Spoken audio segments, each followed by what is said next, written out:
Guys, this is an epic spot. So we're on the new farm, getting it all set up, and I'm going to show you guys a little dive into my playbook on what I do and why I do it when it comes to killing the biggest buck on your farm.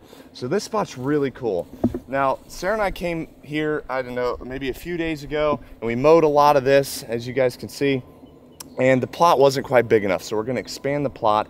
But what makes this spot so perfect here on this farm is it's a corridor of crossings.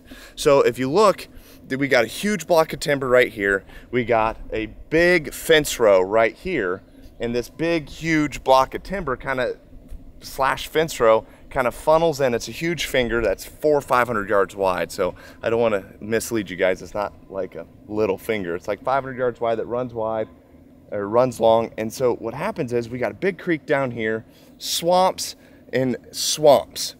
So what happens is these deer are going to be on this side of the swamp that are going to travel through here. And we got a really thick fence here that's squared. So we don't have great crossings anywhere other than right here. So check this out.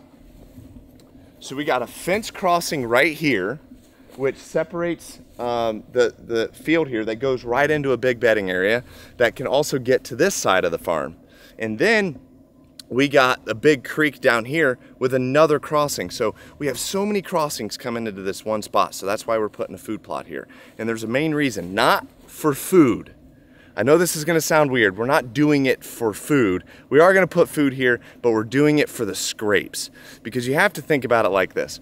If you are the strongest guy in the bar and there's one seat in the bar that picks up the hottest chicks, you're gonna get that seat every time because you're bigger and stronger than everyone else.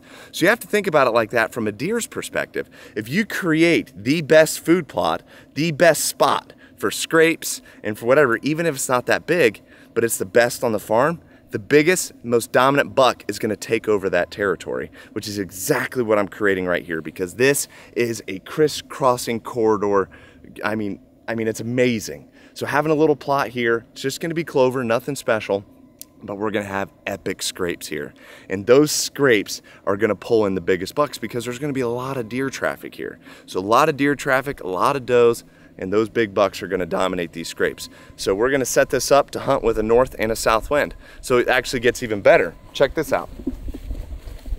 So we come here and we got a perfect oak tree right here on the north end of the plot. And it's got tons of leaves, tons of cover to cover two people because we'll be hunting both a hunter and a cameraman.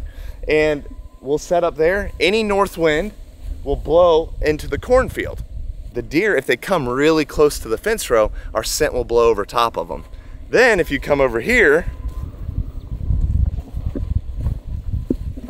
you can see that tall oak. It's just like this one. This tall oak is on the complete south end.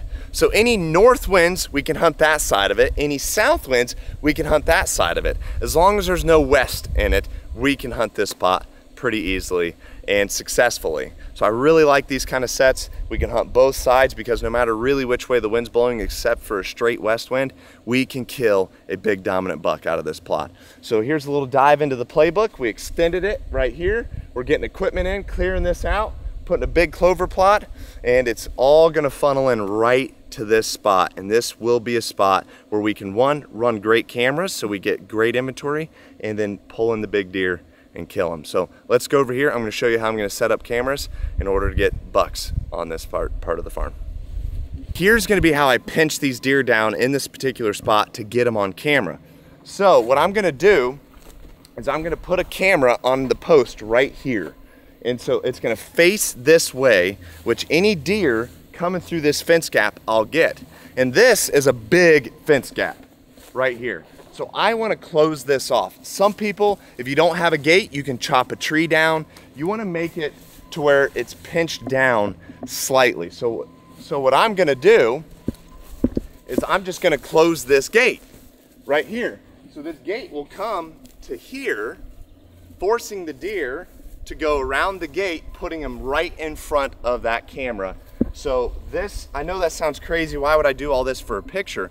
Well, most recent information is so important when it comes to killing big deer. So if I can run one camera and capture 2 crossings, I have that much more likelihood of patterning a big buck and getting him on camera, which tells me when I can hunt and not hunt.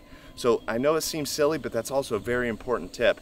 If you're trying to pinpoint big deer in little areas, you can create little funnels of your own inside where the deer are going and get them on camera. So that's it. So this is the spot. We're getting her set up. We're gonna move on. I'm gonna show you why they're gonna come up this fence row, and we're gonna go set up more spots on the farm. But I'm very excited about this because this will be a killer. Hey guys, I want to take a quick second and tell you about this monster giveaway we're doing on our YouTube channel. We are giving away a 6-day, 7-animal African safari hunt to 1 lucky subscriber. Literally a hunt of a lifetime, a true dream hunt on our dime. We're gonna give to one of you guys. We're even gonna cover travel costs. So make sure to enter. And to enter is pretty easy. All you gotta do is subscribe to our YouTube channel, like and comment on all of our most recent videos and videos to come. When we hit 200,000 subscribers, we are going to pick that very lucky winner.